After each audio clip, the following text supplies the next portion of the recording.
What barriers do people with disabilities face in our healthcare system? And what should we be doing using the law to remove them and to prevent new ones from ever being created? Well, it may seem bizarre that we have any barriers that impede people with disabilities from fully benefiting from the services provided in our healthcare system. After all, there are over 2 million people in Ontario who have a disability, over 6 million across Canada, and everybody eventually gets a disability as they get older. The primary or predominant or disproportionate users of our healthcare system are people with disabilities. People who use our healthcare system the most are older people at the latter part of their life. As they get older, as their health starts to fail, as they encounter or experience more and more disabilities. They're not the only users, but they are among the biggest or most common users. So you would think that it was just intuitively obvious that we should have a healthcare system that is barrier-free for patients with disabilities. But we don't. Our healthcare system is just like all the other parts of our society, our education system, our transportation system, and even our legal system, which are full of barriers because they are largely, if not entirely, designed and operated on the unwritten, unconsidered, and unwise premise that they are for people without disabilities. Well, what do we do about it? These barriers are all, to some extent, or in the end, illegal under our human rights legislation or our Charter of Rights, or both. In fact, the biggest, most powerful ruling of the Supreme Court of Canada ever on equality for people with disabilities was in a healthcare case, Eldridge. It held that a woman who was deaf going to a hospital to give birth, going to the emergency room, had a constitutional right to government-funded sign language interpreters so she could effectively communicate with the healthcare providers. And the case stands for a much broader proposition than just sign language for deaf people in emergency rooms when they're going to give birth. It stands for the proposition that there's a constitutional duty to accommodate patients with disabilities. It lies with the government, and it requires the government to design and operate its programs, whether they're like healthcare, taking into account the needs of people with disabilities. Well, unfortunately, while Eldridge was decided 22 years ago, at the time of giving this lecture, it has largely been disregarded by people in positions of authority. In fact, they probably don't even know about it in many cases. So this problem in the healthcare context and in other areas like education, employment, and other important areas of life led any number of us back in the 90s to mount a campaign culminating in 2005 for the passage of the Accessibility for Ontarians with Disabilities Act, or AODA. It requires the provincial government in Ontario to lead the province to become fully accessible by 2025 in all areas, and that by definition includes healthcare. It requires the government to enact a series of regulations called accessibility standards, and then to effectively enforce them so that old barriers are removed and new ones are prevented. An accessibility standard is an enforceable regulation which spells out in specific detail what barriers in a particular economic sector or area should be removed and by when. They can vary the obligations or the timelines depending on the size of the organization, whether it's government or private sector, whether it's big or small, but it's intended as a detailed direction to tell obligated organizations what they have to do. And if they're written properly, they should make it easier and more cost-effective for organizations because those organizations will have clear direction on what they need to do, and it will make it easier for the government to make progress because we won't have to litigate these rights one at a time to find out what the obligations are. To make that work, these regulations should be written to be strong enough to fully honor the rights of people with disabilities as guaranteed by human rights codes and by the Charter. Well, what's happening in the education sector? The coalition I lead is called the Accessibility for Ontarians with Disabilities Act. We advocate to get this law effectively enforced and implemented. We're the successor to the coalition I led, which campaigned for a decade to get the law passed. And we have, for many years, starting around 2010, tried to convince the government of Ontario that one area where they need to develop and enact an accessibility standard is in the area of healthcare, to identify the barriers that need to be removed, set the timelines, and then once enforced, to ensure that those barriers are removed and that new ones are prevented. The bad news is it's been a long fight, and it's not over. It took us about 4 or 5 years just to get the government of Ontario, the previous Liberal government, to agree that they would develop a healthcare accessibility standard. Up till then, they weren't agreeable to do it at all. Then it took 2 more years to get them to appoint the mandatory advisory committee. It's called a Healthcare Standards Development Committee, an advisory committee just to come up with recommendations on what that regulation should include. Those recommendations aren't binding, but they're supposed to be good advice. Around the table are supposed to be at least half the members should be from the disability sector, and the rest should come from the healthcare sector. So at the table, they should be able to put their heads together, figure out what the barriers are, what the best practices are, and give advice on what should be in the standard. But as I said, it took, after the government decided, the previous government, that they were going to develop a healthcare standard, it took 2 years just to select a committee to come up with recommendations. Once that committee got to work, the successor government, the current Ford government, froze their work for months and months and months. And we had to campaign to get them back to work. Now they've finally been unfrozen, they're getting back to work. And the question that is now presented is, what should they recommend? That's what I'm going to speak to today. The coalition I lead is currently working on a framework or a brief that we will be submitting to expand on some of the themes I'm going to talk about today. And it's a work in progress. We'll be getting more and more ideas and hoping to expand on it over time. But let me give you some of the highlights of what we would say are the most important things that need to be done. First, the standard needs to have a long-term goal, and everything in it should be designed to serve that goal. The AODA requires it. What should the goal be? Well, the goal should be a fully accessible, barrier-free healthcare system by the year 2025, the deadline that the AODA sets. And that barrier-free healthcare system should be a healthcare system in which people with disabilities, whether patients or family members or support people for parents, can fully participate. They can get in, they can get around, they can get information about the services available, they can fully benefit from the services, and so on. To develop the standard, we recommend that the Standards Development Committee should first articulate a vision of what a barrier-free healthcare system would look like. That will help everyone, government, healthcare providers, and people with disabilities have a sense of what's the end product look like. And through the comments I'm going to make with you, you can see pieces of what that vision should be. Excuse me. So, let me just offer a couple of preliminary thoughts about this.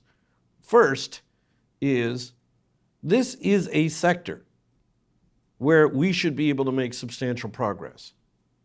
It's important. We know healthcare is always a priority for one government after the next, one political party after the next.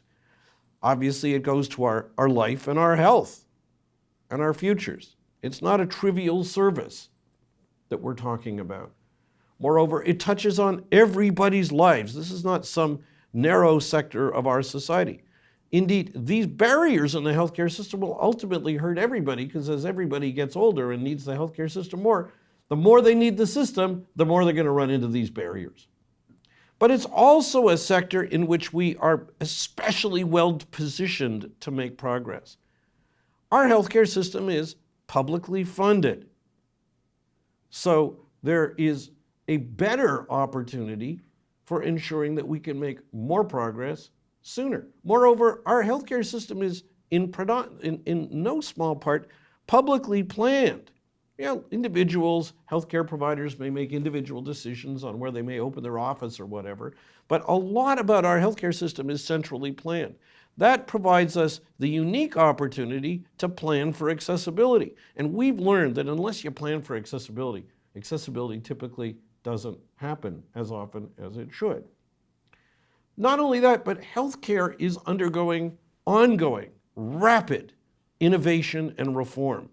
The healthcare system we have now is dramatically different than the one we had a decade ago, and the one in 10 years from now is going to be dramatically different again. The equipment that will be used, some of the treatments and services will be available, the training that will be provided by those who are for those who will be serving us. It's all undergoing significant improvement and reforms and innovation. And so in a world where something is undergoing change and innovation, that provides an especially big opening for adding accessibility to the agenda and making sure that the future services, the future facilities, and so on are accessible. Now, to that end, it is unfortunate, I round out my introduction with this, it is unfortunate the government of Ontario under successive governments has been trying to narrow the focus of the healthcare accessibility standard before it even begins. I fear that it may be that some of the healthcare sector or the Ministry of Health may be collectively or individually, some of them may be serving as a drag on this process. I'm not saying they all are, I'm saying they're all opposed to it, and I suspect individually people working in this sector would probably be strong, so I would expect they'd be strong supporters of this because they want to help people. But collective institutional pressures can become a drag when well-intentioned people are operating within a structure that actually can restrain or handcuff them. We've seen the government not only slow in trying to proceed, but initially trying to put significant limits on this. The previous Liberal government initially said that the healthcare accessibility standard would not in any way address the accessibility of the building where healthcare services are provided. Well, if you can't get in, you're not going to be able to get any services there. Well, under some advocacy by us, that idea eventually fell by the wayside. Then the government, particularly the previous government, said, well, we only want a standard that's going to address barriers in the healthcare system. We'll deal with other parts of the system later. Well, they decided that in 2017 when there was only 8 years left to reach full accessibility. We don't have time for a healthcare standard to be so narrowed.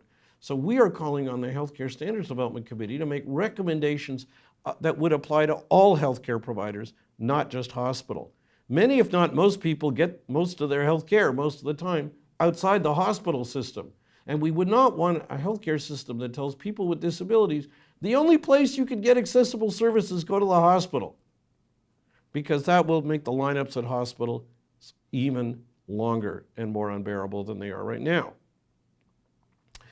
Finally, there has been some suggestion at some point in this process that the recommendation should not address anything that's, they have to take the existing law as we find it, if you will. They can't make recommendations about changing any of the laws that govern the healthcare system.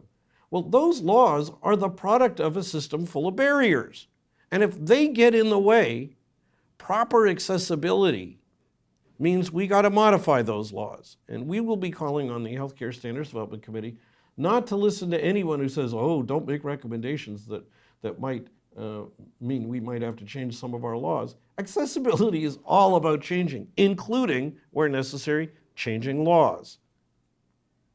It's not to say all laws have to go, but if any impede some of the measures that are needed, the proper accessibility shouldn't be sacrificed. Laws should be amended to facilitate effective accessibility. So let me turn to the what do we need? And I'm going to spend the rest of my time on that. These are just going to be illustrations or examples to give you a sense of our healthcare system full of barriers. As I outline them, I don't want to leave an impression that there are no accessibility provisions, that no one cares or whatever. Individual organizations have been trying to do things and more in recent years, and that's really commendable. But they're swimming upstream because they each have to reinvent the same accessibility wheel. A good accessibility standard will provide that. The only other thing I'm going to provide is, in addition to what I say today, if you want to learn any more about this, there's a couple of resources available. Our website has a healthcare page, aodaalliance.org/healthcare. We have a Twitter feed, and we tweet about accessibility, including in the healthcare sector. And our Twitter handle is at AODA Alliance. That's at AODA Alliance. And those are two really helpful places to find resources, including the proposals that we will be tabling before the Healthcare Standards Development Committee and the Government of Ontario. So on to the barriers. The first set of barriers, and I'm not ranking them in any order of importance, the first set of barriers is finding out what's available. Patients should have the right to know in an accessible way what healthcare services are available. Well, that's not the case right now. Both finding out what's available and who offers it, that information may be available online, but it may not be through accessible websites. It may be available through various government pamphlets, but they may not be available in accessible formats that people who are blind or low vision or have dyslexia or other print-related disabilities can read. They may not be available for those who can't use reading at all through spoken word avenues, or they may be hard to find. So the first part of an accessible healthcare system is a healthcare system that has, if you will, an accessible menu. Something where you can find out what's available and where to get it. By the way, you're going to find that what provides accessibility for people with disabilities typically helps everybody. And an accessible menu for our healthcare system, I bet, is something which all patients and supporters and caregivers for patients would find very helpful. The next set of barriers we face is barriers in getting to a place where healthcare services are provided. Now, we have a whole problem with barriers, for example, in public transit. And we certainly don't expect a healthcare accessibility standard that's going to tackle transit barriers. We actually have a transportation accessibility standard. It's too weak, but there is one. And that will tackle tackle the barriers in the transit system. However, we do need a healthcare accessibility standard that will address the consequences of transit barriers and the challenges facing people with disabilities in just getting to the place where healthcare is provided. The standard could, for example, require that if the government is going to fund a facility or a new facility where healthcare services are to be provided, that it is to be located on an accessible public transit route rather than away from an accessible public transit route.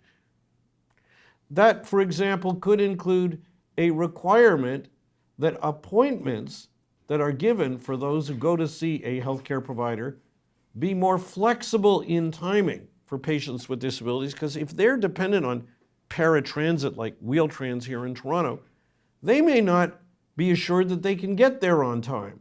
And they shouldn't be penalized financially because they missed their appointment because their Wheel-Trans vehicle didn't live up to the obligations that the transit providers have to get you from point A to point B.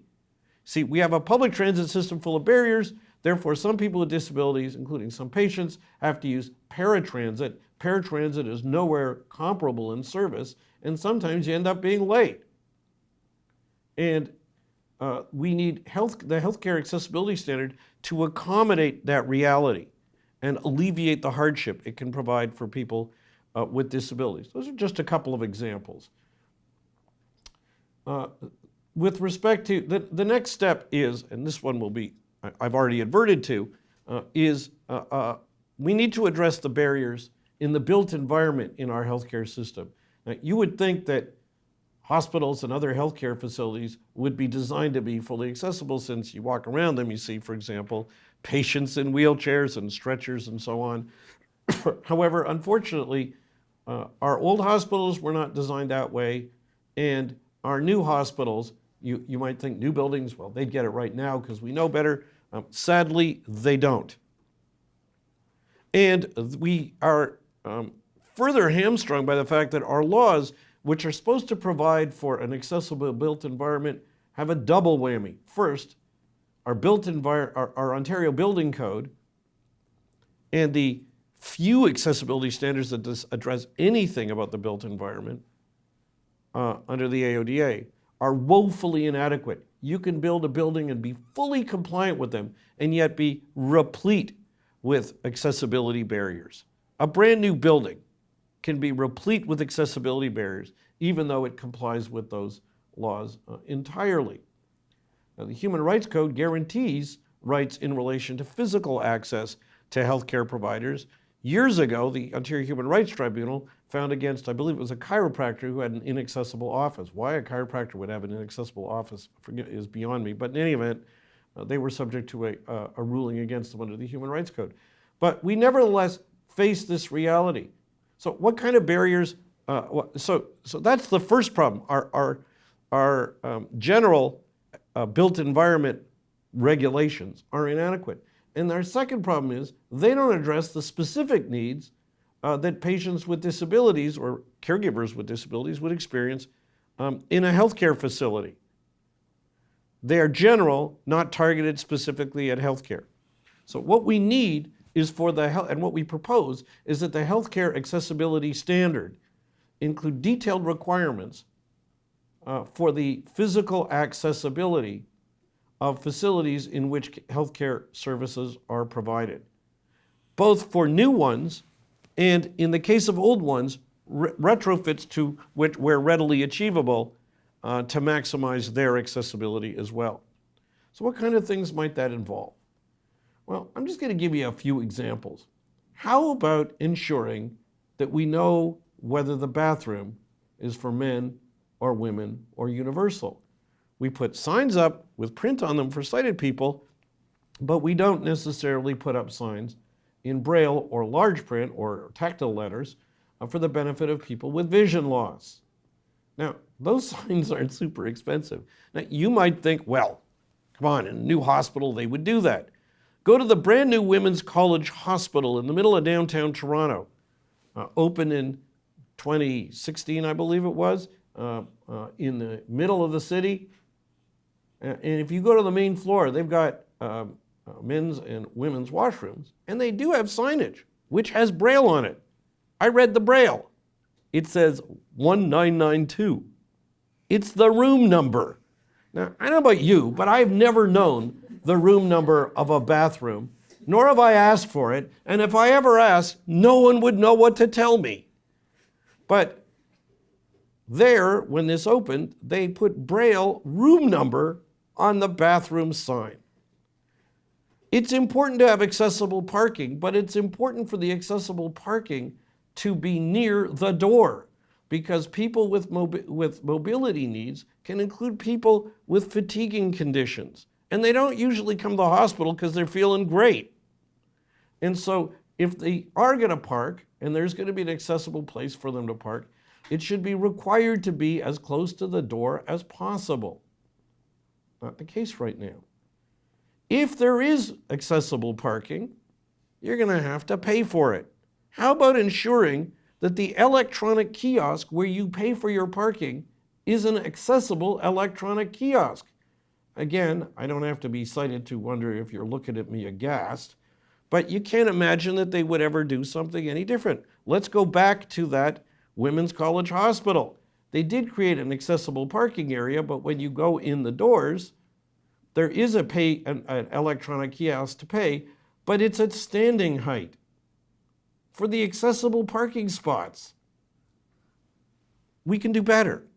We need the standard to specify this, because even in the around the year 2015 or 2016, when this is being built, that was not sufficiently obvious to the designers and the funders of this hospital. We need wayfinding in hospitals. I'm going to gamble that any of you who've gone to a hospital, and this is not all just about hospitals, but to use an example, you walk in the front door of a hospital and then try to find where your services are that you need to get to. Everybody gets lost, I know that, but it's especially challenging for people with different disabilities. For people with vision loss, it's like being dropped in the middle of the Atlantic Ocean and told, find the shore. It's somewhere to your left.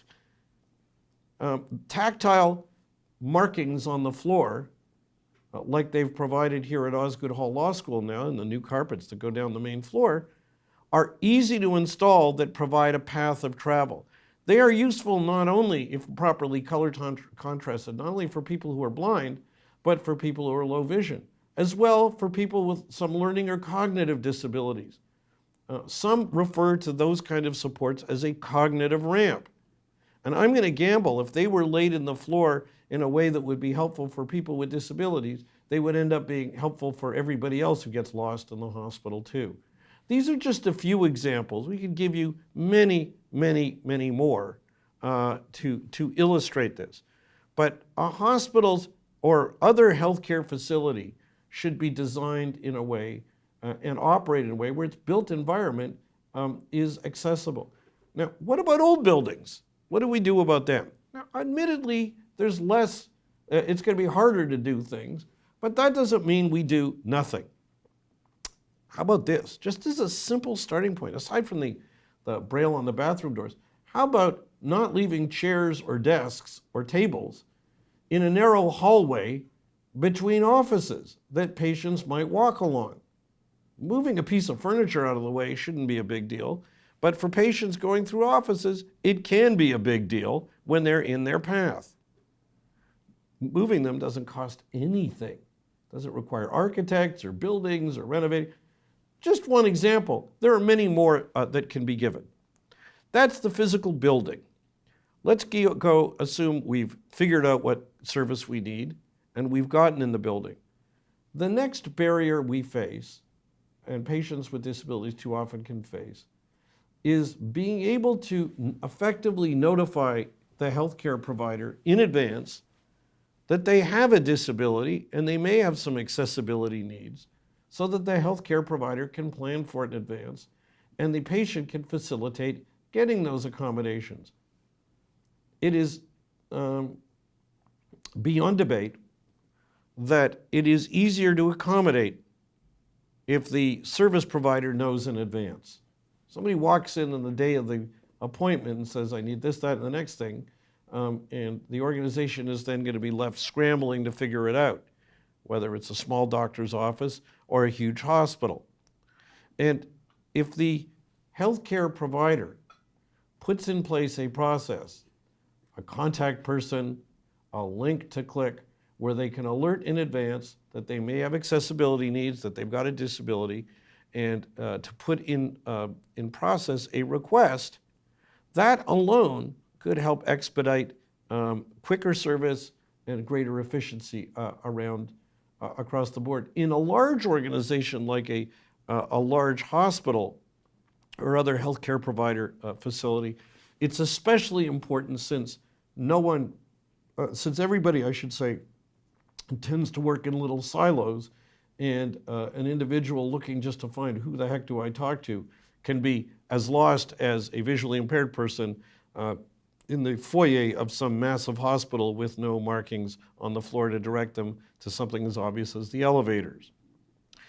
The next area, which is, I would think, intuitively obvious and fundamental, where barriers can be experienced, is in access to information and communications about the service. I mentioned earlier the Eldridge case. The leading disability, equality, accessibility case in Canada is about effective communication by a deaf person with their healthcare providers. Now, effective communication, as the Supreme Court there found, and who could debate it, effective communication is pivotal to healthcare services. And it's a two-way street. The patient being able to explain what their symptoms are, the healthcare provider being able to ask more, being able to give a diagnosis, being able to give instructions, being able to give a prognosis, and so on. And for a dialogue that ensues from there, where the patient can learn more, can ask questions, can know about risks, and so on. It's absolutely central. Now, we do have already on the books an information and communication accessibility standard under the AODA. And it is helpful. Arguably, it may have been the most helpful accessibility standard that's ever been enacted under our legislation. But it too needs improvement. And it's undergoing a mandatory 5-year review right now. And separately, we will be making a submission on what those improvements need to be. However, whatever be that case, there is a need and a benefit for the healthcare accessibility standard to include specific provisions on barrier-free information and communications, in the context of the delivery or receipt of healthcare services. And let me give examples of how. First, communication, and then information. Communication in the sense of spoken word or its counterpart is pivotal from the moment an ambulance shows up to your house or you walk into a healthcare office and throughout the process. The current information and communication standard includes general provisions on a duty to provide communication supports where needed, but it doesn't give the kind of specificity that we need here.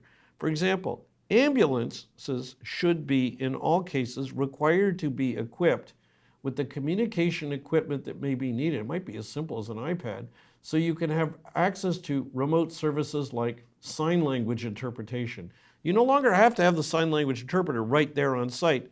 They could be in a different city, they could be interpreting over the internet, but you need to be set up to be able to get those services available when needed.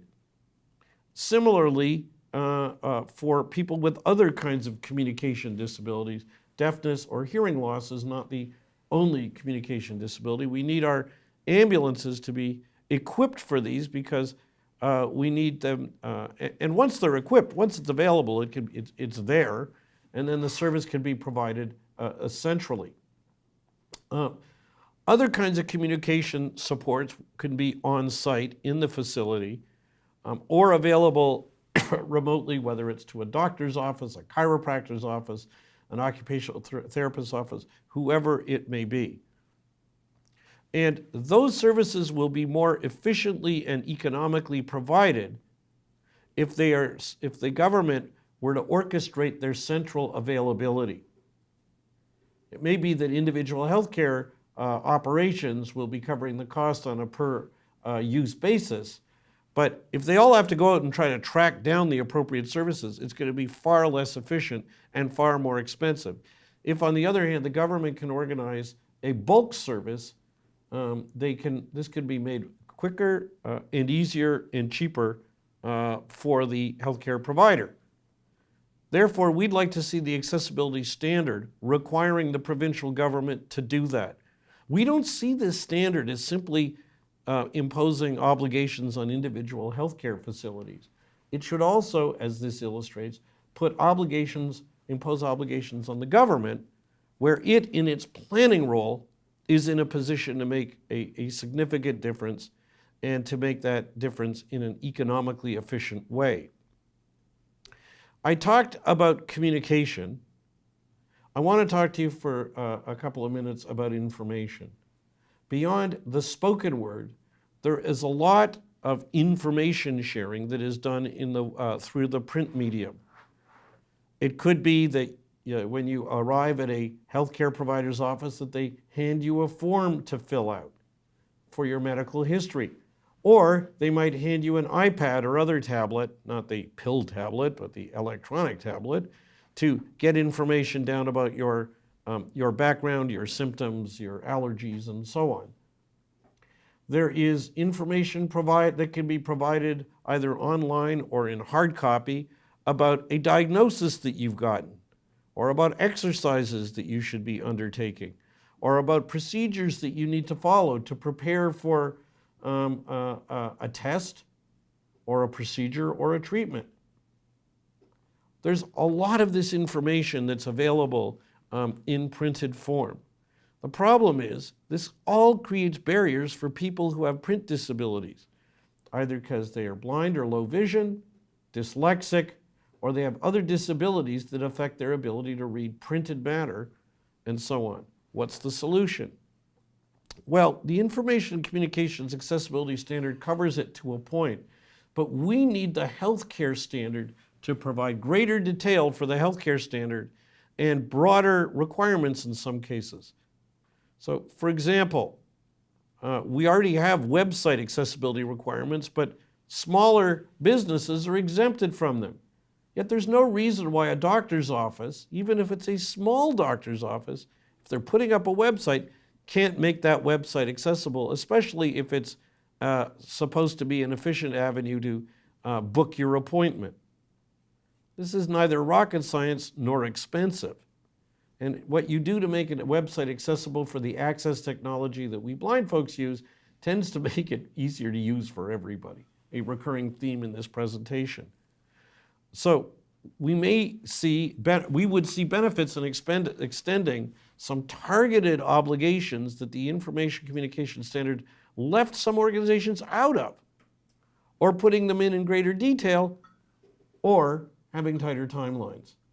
Now, the government can facilitate this, can make it easier and cheaper for everybody by providing some centralized resources for a doctor's or physiotherapist or other healthcare provider's office on how to ensure your website is accessible so they don't all have to reinvent the wheel along the way.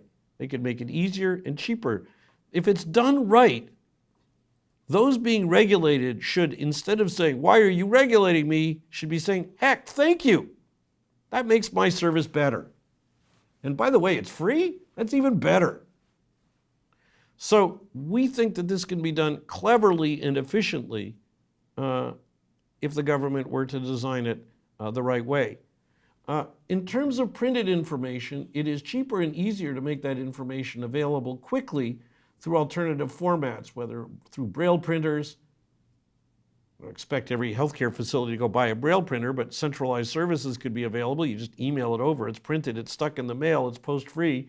It could be at somebody's house within a day or two, or through email and so on. But there's other ways that they can facilitate this. Something as simple as a requirement that says, "Don't send us PDFs."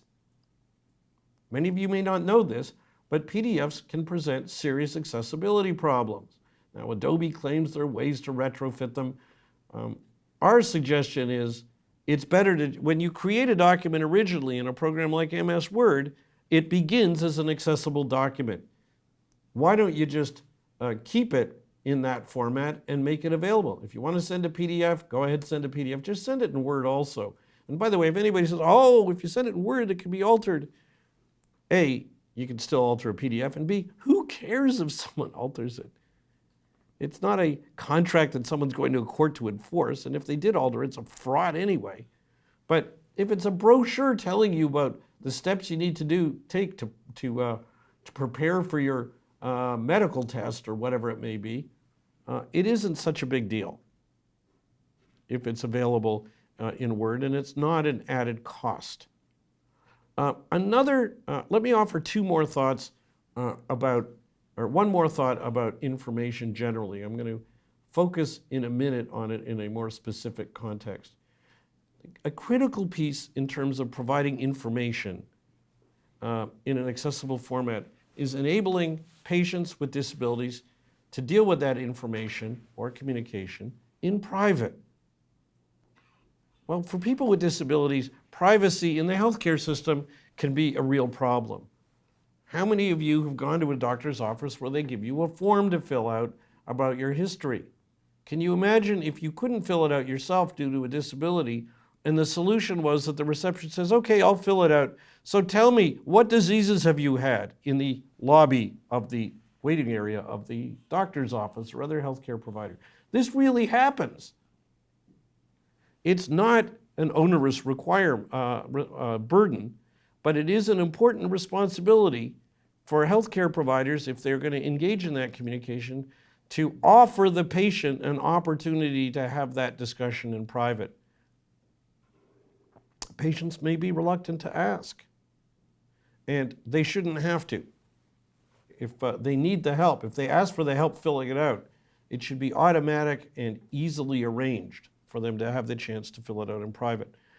So let me talk to you, move from this to a specific and focused aspect where the information accessibility becomes important, and it's one so far that our standards don't cover. And I want to, but it's only part of a puzzle. I've been talking up till now about healthcare services, but for a moment I want to depart and I want to talk about healthcare products.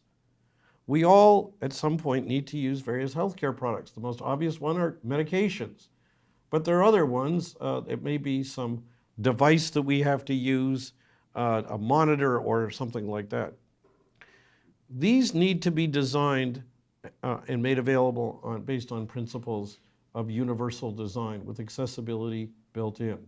Now, so far, our provincial government has not required this under any of our accessibility regulations under the AODA, even though arguably this is something which the Human Rights Code entitles us to, because Section 1 of the Human Rights Code guarantees equal treatment with respect to not only services and facilities, but also goods without discrimination because of disability. Let me just give you two quick examples where it could be easily done, and by producing these, we would be expanding the markets that we could serve, not only here but abroad. One is prescription drug labels. There is, right now, in Ontario, for the most part, let me start again. Right now in Ontario, there is no AODA-specific requirement that there be accessible prescription drug labels provided. There is technology available, and there are drugstores, particularly in the States, which have offered this, some as a result of legal settlements. And there are cool gadgets you can get that you hold up to the drug, the medication, and it scans it, and then it reads aloud the important information you need to know about that medication. This would be useful to everybody. How about something as simple as this? I was in a drugstore in the US 15 years ago, and I heard over the PA an announcement: if you need your prescription in large print, just ask the pharmacist and we will print it in large print. Prescription labels don't have to all be in tiny print. It's a service that is reasonable to ask of our pharmacies. Similarly, if we do buy healthcare products, ensuring that their instructions are available in an accessible format, not just an unreadable PDF, would go a significant way to ensure accessibility of products. I can give you other examples. Time doesn't permit it. Let me move on to just a few other critical areas where a healthcare standard. Let me just also tell you that so far the information communication standard doesn't cover any of this because, at least insofar as it exempts products and product labels from any of its information and communication requirements. So far, the only place where we could start with action is here, though we'd like to see the information and communication standard broadened more broadly. In the meantime, healthcare products would be a great place to get going. Diagnostic and treatment equipment. I've talked about the accessibility of a healthcare facility itself, but as well, people with disabilities can encounter significant barriers, depending on their disability, when they need to be to have used on them some kind of equipment. It can be fancy equipment, it could just be a stretcher or a table for either diagnosis or treatment. Historically, that equipment has typically been designed on the assumption that the patients have no disabilities. Now, again, that may sound absurd, given who goes for healthcare needs, treatments, but in any event, that is the case. We need standards set for the accessibility of diagnostic and treatment equipment. The U.S. is ahead of us on this. The U.S. Access Board has proposed standards for diagnostic equipment. We could start with that as a basis for moving forward, though we want to make sure it's not only for people who use wheelchairs, but for a full spectrum of disabilities. The government often is funding this diagnostic equipment, so the government should be ensuring that if anyone is using public funds to buy diagnostic equipment, that they are ensuring that it will be accessible. The government could assist if the accessibility standard not only required the procurement of accessible diagnostic and treatment equipment, but required the provincial government to provide a centralized bank of information on where to find it, on what accessibility features would be particularly helpful, and so on. Frankly, if they organized bulk purchasing, they could probably get everybody a discount, whether it's large hospitals or individual doctor's office. And for a small, let's say doctor's office, at the very least, and I wouldn't limit it to this, but at the very least, it would be helpful if the standard required them to identify or discover or find out where the nearest accessible diagnostic or treatment equipment is, so a patient can be referred to a provider who does have accessible equipment. That doesn't cost much, but it may be the gateway that the patient needs to be able to get diagnosed and treated properly. Just a couple of more to give other examples of areas that a healthcare standard could deal with. The government is involved in a significant way in planning our healthcare system. The accessibility standard should set requirements that when the government is planning, undertaking planning for new initiatives and so on in our healthcare system, that on any aspect of our healthcare system, that accessibility is a key requirement, requiring senior officials such as the deputy minister to be signing off before an initiative is undertaken, that it's been screened through a disability lens and so on. No assurance that's gone on in the past. I'm not saying it never has, but there's no assurance that it's an across-the-board practice. Key players in this are healthcare providers. We have organizations which train them, and we fund them. Medical schools, schools where other healthcare providers, occupational therapists, physiotherapists, massage therapists, all of them are trained. The provincial government is involved in funding, not all of them, but a number of them. The provincial government could, the regulation, the accessibility standard can and should set requirements that individual self-governing colleges that regulate particular healthcare providers ensure that the training that is required to become licensed in that profession includes sufficient training, specific targeted training, on meeting the needs of patients with disabilities. Having all this equipment and so on in these buildings, it's all great, but if the healthcare providers haven't been properly trained on this, if they haven't gotten the skill sets they need, we're going to be further behind. As well, that would speak well for the future professionals, but what about those in practice now? Well, just as we talk about retrofitting buildings, we could ask by regulation, require by regulation, that these colleges mandate the kind of continuing professional development training that should be expected of existing practitioners so that they too will have the requisite skills. Who can object? I would think that those colleges would welcome the opportunity to set these, but by working together or by being guided by a standard, they would have clarity in knowing what sort of training they should require rather than 26 different colleges that govern different healthcare providers, healthcare practitioners, having to each reinvent the same accessibility curriculum wheel. Second last, not of the list that we have, but of the one that I'm going to cover today. Second last, the regulatory colleges that govern healthcare providers also provide a service that's important to the healthcare system. No, they're not themselves healthcare providers. However, they do provide services to we, the public, as well. We have to look to them possibly for lists of practitioners that might be in the area where we need service. If we're not happy with the service we've got, we need to be able to file complaints with them and have them adjudicated. It is important for those colleges to ensure that their services that they offer to the public are also accessible because they are pivotal to the public being able to effectively receive inclusive and equal health care from the providers they regulate. Finally, now this might sound like it lies outside the scope of a healthcare standard, but I think it could lie well within it.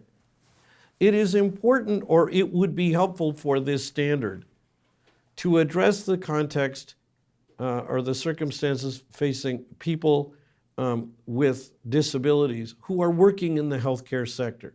Now, immediately one's reaction might be, oh, that's an employment issue and there's an employment accessibility standard and that should be dealt with separately and so on. But here's the thing. Number one, the employment accessibility standard that's on the books, now under review, a mandatory 5-year review, it does not require employers to systematically go through and review their workplaces for accessibility barriers. It doesn't. It principally focuses on the individualized duty of employers to accommodate the disability of individual employees. Now that's helpful, but it leaves the barriers in place systematically and systemically. So, and in a workplace, in a healthcare facility, the same barriers that impede patients with disabilities often impede employees with disabilities. If there's not an accessible bathroom, whether you're a patient with a disability, or you're a doctor with a disability, or a nurse with a disability, or a family member of a patient with a disability, you all have the same problem. You need to go to the bathroom and you can't use that bathroom. So the advantage of attempting at the same time to address workplace barriers in healthcare facilities will have the benefit of helping systemically remove barriers that face patients with disabilities. As well, our healthcare system would benefit from having more healthcare providers with disabilities, and those who don't have disabilities now from having them able to stay in practice when they get older and they acquire a disability. This is a win-win-win. I'm going to give you an illustration. Medical records. We have an increasingly centralized system for medical records. The government's funded it. There's been scandals over it over the years and the funding and so on. However, as far as we've been able to tell, there has been no effort, or certainly no sufficient effort, by the government in developing a centralized system for healthcare records across the healthcare system to ensure it's also an accessible system, so that people with disabilities can read their own healthcare records. Now, that creates costs and burdens all the way down the line. It makes it harder for a patient with a disability to read their own records. It makes it harder for a healthcare provider who acquires a disability to read important healthcare records. And that in turn impedes their employability and their ability to stay working in our healthcare system. So a barrier-free system of healthcare records helps everybody. So rather than viewing employment and services in the healthcare system in two separate silos, we think the healthcare accessibility standard would benefit by looking at the two together. It's a win-win-win. In conclusion, what would a strong and effective healthcare accessibility standard do for Ontario? It could save us money. It can increase the services and the ease of services available to people at vital points in their life when they need them the most. It can also make our healthcare system a model of accessibility which other sectors can learn from and benefit from. So it's a win-win-win if it's done properly, and we're eager to make sure that happens. Thank you all very much.